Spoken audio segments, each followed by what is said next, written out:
Mission 400 plus के लिए मोदी ने अपनी पहली लिस्ट रेडी कर ली है। कौन कहां से मैदान में उतरेगा, ये सब कुछ फाइनल हो गया है। किसी भी वक्त पहली लिस्ट आ सकती है और ये एक ऐसी लिस्ट है जिसका इंतजार देश के बड़े बड़े नेता, पावरफुल मंत्री, हर राज्य के मुख्यमंत्री कर रहे हैं। बीजेपी के नेता जानना चाहते हैं कि क्या उनका नाम है या नहीं। मुख्यमंत्री जानना चाहते हैं कि जिनकी सिफारिश उन्होंने की है, क्या उनका नाम रहेगा या कट जाएगा। मोदी के विरोधी जानना चाहते हैं कि इस बार प्रधानमंत्री कैसे एक्सपेरिमेंट करेंगे ताकि वो अपनी रणनीति बना सके। इस बार लिस्ट कैसे बनाई गई है, किसके नाम हटाए गए हैं, किसके नाम जोड़े गए हैं, लिस्ट बनाते वक्त किन बातों का ख्याल रखा गया है और सबसे जरूरी बात तो ये कि प्रधानमंत्री मोदी इस बार किस पैरामीटर का ध्यान रखकर 2024 की लिस्ट तैयार कर रहे हैं। पूरी डिटेल आपको मिलेगी इस रिपोर्ट में। मोदी की पार्टी लिस्ट कैसे बनाती है, मोदी की नई लिस्ट में इस बार कितने ट्विस्ट आने वाले हैं, ये सब आपको बताएंगे। लेकिन इससे पहले आपको इन सवालों के जवाब देते हैं। नरेंद्र मोदी का कैंडिडेट तय करने का फॉर्मूला क्या है? मोदी बीजेपी के लिए जीतने वाले कैंडिडेट कहां से खोज कर लाते हैं? मोदी और मोदी के विरोधियों के चुनावी उम्मीदवार तय करने में फर्क क्या है? बीजेपी के कैंडिडेट तय करने का कोई पैटर्न है या मोदी के पास कोई सीक्रेट फॉर्मूला है? बीजेपी लोकसभा के उम्मीदवारों की पहली लिस्ट जारी करने वाली है। कहा जा रहा है कि बहुत से सांसदों के टिकट कटेंगे, बहुत से सरप्राइजेस होंगे, चौंकाने वाले नाम होंगे। लेकिन बीजेपी अपने कैंडिडेट तय कैसे करती है? आखिर नरेंद्र मोदी को जीतने वाले उम्मीदवार मिल कहां से जाते हैं? पिछली 2 बार से तो हम यही देख रहे हैं कि जिस पर भी मोदी हाथ रख देते हैं वो जीत जाता है। यह समझने के लिए आपको सबसे पहले प्रधानमंत्री नरेंद्र मोदी का कैंडिडेट का सिलेक्शन प्रोसेस समझना होगा। अभी तक देश की चुनावी राजनीति में कैंडिडेट सिलेक्शन के कुछ सेट पैटर्न थे, जैसे किसके पक्ष में कितनी लॉबिंग है और किसका राजनीति में गॉडफादर है। लेकिन मोदी ने बीजेपी में चुनाव लड़ने की पूरी प्रक्रिया पारदर्शी बना दी है। बीजेपी के टिकट फाइनल करने में 3 प्रक्रियाएं अपनाई गई हैं, जो बहुत महत्वपूर्ण हैं। यानी 3 अलग अलग स्तर पर चर्चा हुई और उसके बाद टिकट फाइनल किया गया। सबसे पहले इसे ही समझिए। सबसे पहली प्रक्रिया तो यह थी कि पार्टी का कोई भी कार्यकर्ता किसी भी सीट से दावा पेश कर सकता है।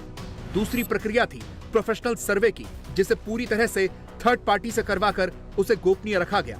और तीसरा आधार एक सामान्य प्रक्रिया थी, यानी प्रदेश संगठन ने अपने यहां की सीटों से नाम तय करके दिल्ली भेजे और उसके बाद एक फाइनल रिपोर्ट तैयार की गई। अब यह देखने में बहुत ही साधारण सी प्रक्रिया लग रही होगी, लेकिन ऐसा है नहीं। बीजेपी बड़े गर्व से अपनी पार्टी में इंटरनल डेमोक्रेसी की बात करती है और यह बात लोकसभा उम्मीदवारों के चुनने की प्रक्रिया में भी साबित हुआ है। पूरे देश में लोकसभा की 543 सीटें हैं, 12 लाख बूथ हैं। मोदी का कैंडिडेट सिलेक्शन एक एक बूथ से होकर निकलता है। देश में 97 करोड़ वोटर हैं, जिनके नाम जब वोटर लिस्ट में छपते हैं तो हर पन्ने पर 30 नाम होते हैं। मोदी की पार्टी में इन 30 नामों को देखने वाले को पन्ना प्रमुख कहते हैं। पन्ना प्रमुख के ऊपर बूथ प्रमुख होता है, फिर ब्लॉक प्रमुख होता है, इसके बाद जिला अध्यक्ष, फिर प्रदेश अध्यक्ष और फिर दिल्ली का हाईकमान। इन सब का जिक्र इसलिए किया क्योंकि बीजेपी ने अपने हर कार्यकर्ता को चुनाव लड़ने का ऑप्शन दिया था।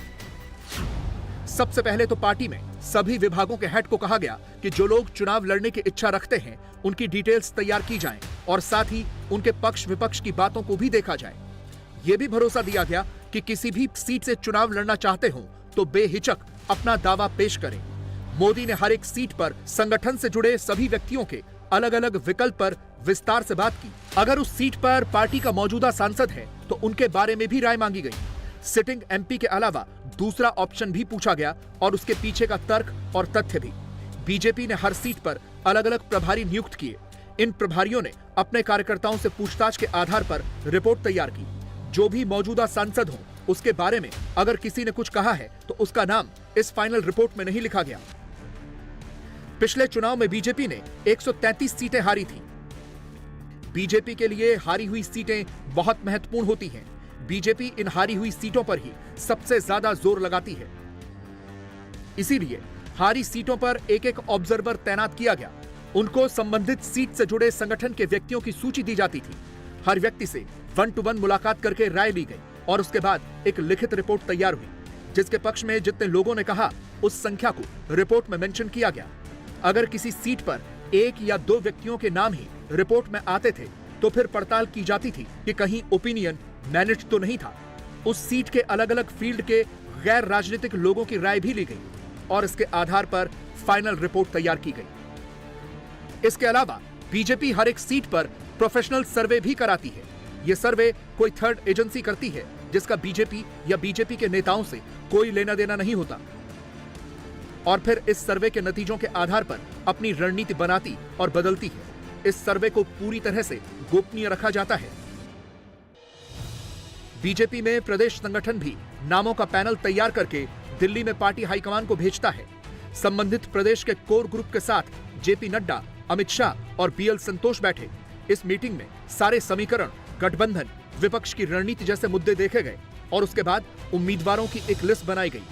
तो कुल मिलाकर अलग अलग रिपोर्ट, सर्वे और सामान्य प्रक्रिया के आधार पर एक फाइनल रिपोर्ट तैयार हुई और उसके बाद बीजेपी की चुनाव समिति बैठी और उसने इन नामों पर चर्चा की और एक फाइनल लिस्ट तैयार की। लेकिन यहां भी पीएम किसी भी सीट पर चौंका सकते हैं क्योंकि उनका अपना अनुभव और फीडबैक का सिस्टम अलग है। अगर प्रधानमंत्री को किसी सीट पर कोई और फीडबैक मिलता है तो वो उस कैंडिडेट का नाम काट भी सकते हैं, क्योंकि मोदी ने नमो ऐप पर अपना अलग ही सर्वे शुरू कर दिया था। मोदी ने दिसंबर के महीने से देश की हर लोकसभा सीट का सर्वे शुरू कर दिया था। 543 सीटों के लिए लोगों से अपने अपने इलाके के प्रमुख नामों को भेजने को कहा था। यानी सीट सिलेक्शन से करीब 80 दिन पहले प्रधानमंत्री नरेंद्र मोदी का अपना अलग होमवर्क चल रहा था। मोदी पूरे होमवर्क के साथ आते हैं। उनका कैंडिडेट का सिलेक्शन प्रोसेस बहुत पारदर्शी है, जबकि विपक्ष का कैंडिडेट को सेलेक्ट करने का तरीका क्या है, अब ये भी समझ लीजिए।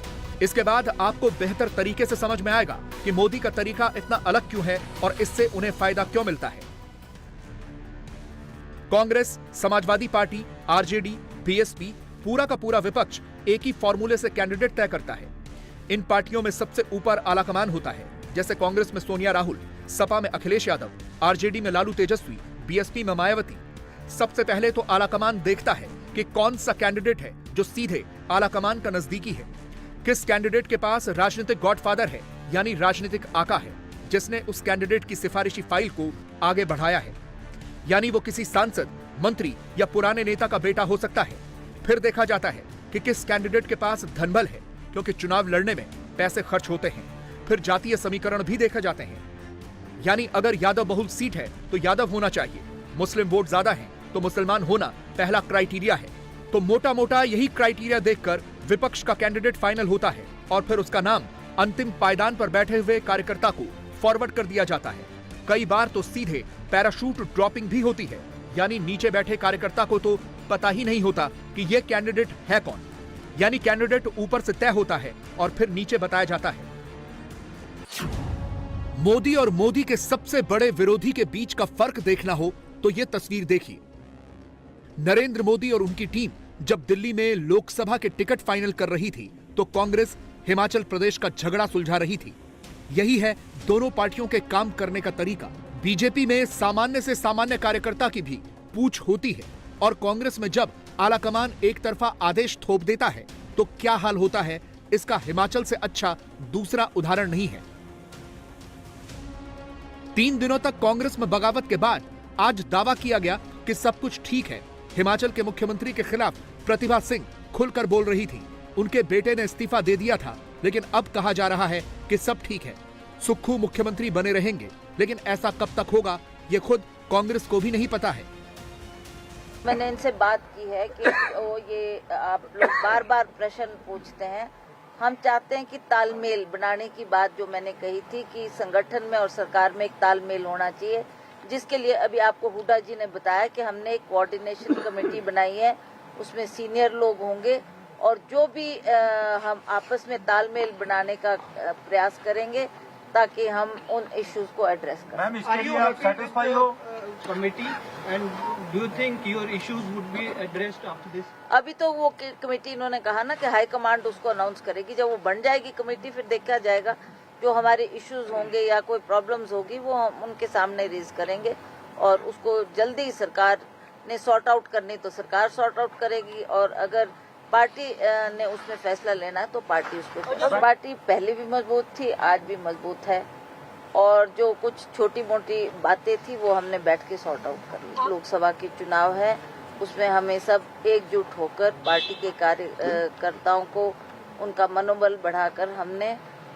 इन सीटों को जीतना है। उसमें हमने आज से ही वर्किंग शुरू कर देनी है, वैसे तो हम कर ही रहे हैं, और अंततः इन 4 सीटों में विजय हासिल कर। मैं एक बात सर, 6 विधायक हमारे गलती की है, भाई है, जो हरियाणा में बैठे हैं, जो अगर गलती की है हमारे छोटे भाई है, कुछ बड़ा भी होगा कोई, लेकिन मैं ये कहता हूँ कि गलती भी माफ की जा सकती है। आप अगर आना चाहते हैं कांग्रेस की विचारधारा से, आपका हमेशा स्वागत है। मैंने इस बारे में मैं तो चाहूंगा, पर उनकी तो टेलीफोन भी नहीं लिए जा रहे, पता ही नहीं लग रहा कि कहाँ है, उनके टेलीफोन नहीं लिए गए। उनकी पत्नियां देखिए, उसमें से 2 विधायक की वाइफ्स मेरे घर में आए, मुझसे मिले। जो 9 विधायक थे, जिसमें 6 कांग्रेस के बागी विधायक थे और 3 थे, उनको तो किसी ने निष्कासित नहीं किया गया, उनको तो अंदर बैठ के विरोध करना चाहिए था। और उन 6 विधायक तो अभी उनके खिलाफ डिस्क्वालिफिकेशन भी नहीं हुई थी, वो अंदर आ जाते तो डिस्क्वालिफिकेशन से भी बच जाते। हिमाचल की जनता को ये विधायक नहीं फेस कर पाएंगे, ये मैं आज आपको कहना चाहता हूँ। विधायक तो चले गए, जनता के वोट से जो विधायक चुनकर आता है और उसके बाद बिक जाता है, तो जनता के उस क्षेत्र की जनता उनका फैसला आने वाले समय में जरूर करेगी। कांग्रेस खुद यह दावा नहीं कर सकती कि हिमाचल प्रदेश में अब सब कुछ ठीक हो गया है, क्योंकि कांग्रेस के आला कमान ने जहां जहां मुख्यमंत्री चुने वहां यही समस्या रही, जिसकी वजह से कांग्रेस को बहुत सा राजनीतिक नुकसान भी उठाना पड़ा। जैसे राजस्थान में सचिन पायलट और अशोक गहलोत सरकार के पूरे 5 साल के कार्यकाल में झगड़ते ही रहे। नतीजा यह हुआ कि पिछले साल विधानसभा का चुनाव हुआ तो कांग्रेस हार गई। इसी तरह से मध्य प्रदेश में 2018 में कमलनाथ और ज्योतिरादित्य सिंधिया के बीच में ऐसा झगड़ा हुआ कि पार्टी टूट गई, सरकार भी गंवानी पड़ी और सिंधिया कांग्रेस छोड़कर बीजेपी में भी आ गए। यही हाल छत्तीसगढ़ में भी रहा, जहां टीएस सिंहदेव और भूपेश बघेल में से आलाकमान ने बघेल को सीएम चुना। पूरे 5 साल झगड़ा होता रहा, अंत में इन फाइटिंग की वजह से बघेल चुनाव हार गए। अब यही कहानी हिमाचल में भी रिपीट हो रही है। सुक्खू और पूर्व सीएम वीरभद्र सिंह की पत्नी प्रतिभा सिंह में कांग्रेस ने सुक्खू को चुना तो अब प्रतिभा सिंह ने बगावत कर दी। राज्यसभा चुनाव में कांग्रेस के कैंडिडेट तो हार ही गए, लेकिन ये अंदरूनी झगड़ा तो अभी और भी भारी पड़ेगा। जबकि बीजेपी के काम करने का पैटर्न ही अलग है।